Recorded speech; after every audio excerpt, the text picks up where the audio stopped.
Hello and welcome back. My name is V and I did not expect to be making this video today. I actually just came home and I saw some big news for Final Fantasy XIV and I decided to look into it a little bit because this is something that we've been pretty much talking about for the past month or so. Not necessarily about Yoshi-P, but about the game in general. And I think that now we can see the first consequences of the decisions that were being made. I have a lot of things to say just based on the title where we talk about it. We're going to read the article first, and I will allow myself to actually, form an opinion on it. It's quite an emotional thing for me. I don't necessarily think that this is the right decision.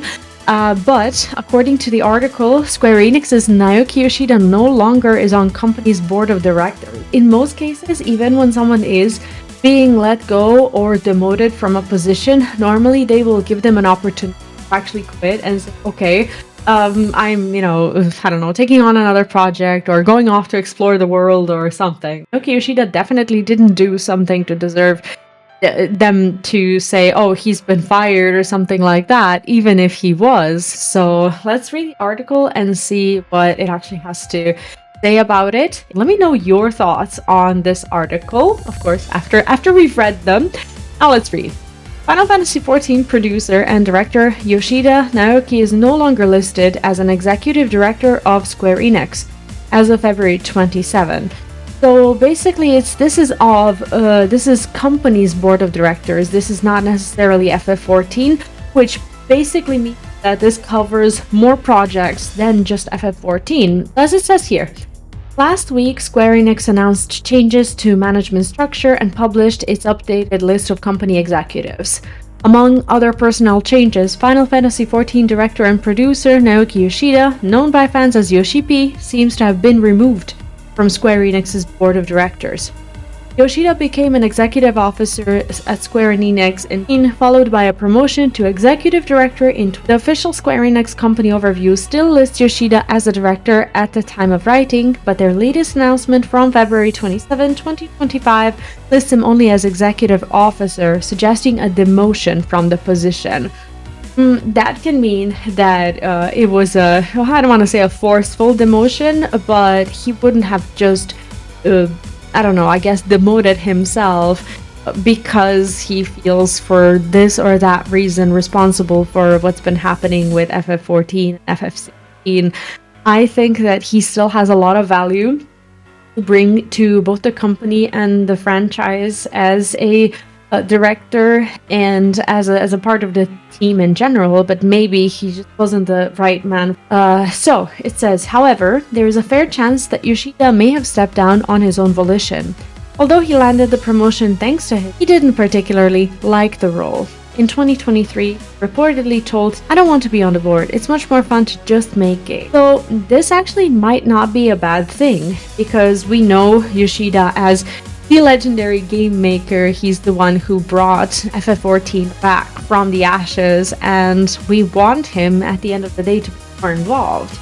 Like, if FF14's newest expansion is the result of Yoshida being more away from the game and doing all these other things, it could be that him getting demoted and coming back is essentially the thing. So maybe it was a demotion for him, but in a way, a good thing for players in general. Apparently, Yoshida even tried to resign from the role of executive officer back then, but Square Enix did not allow it. In this case, his new change in rank may actually mean he finally got his way, although it's all conjecture. I don't think we will ever find out what it is that happened, but I don't necessarily think that this is bad. Meanwhile, Final Fantasy XIV continues to be a big earner for Square Enix, with sales of the latest Dawntrail expansion driving the company's earnings in the ongoing fiscal year, alongside Dragon Quest III. So, a very short article, not a lot of information, because at the end of the day, we don't have a lot of information to begin with.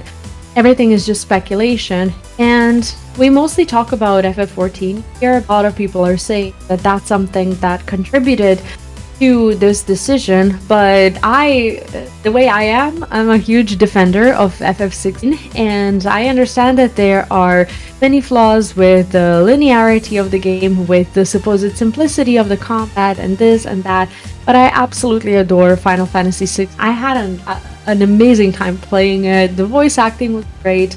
And for someone suffering from ADHD, the linearity of the story actually kept me focused because it's helped me enjoy the game more, and I just felt like in a way I was reading a book but playing the game as well, which is not for everyone. Some people enjoy exploring the world a lot more and feeling like they are essentially a part of it and not just going through it. So this is just my personal opinion. I love Final Fantasy XVI. I am not surprised. I am a little saddened by overall demotion, but I am also hopeful. I think that the news may just be the news that we needed as players, because if Yoshida is staying on the team as a member of the FF14 game dev team rather than just an executive officer with all these other responsibilities, maybe him making games again will actually make the next expansion better.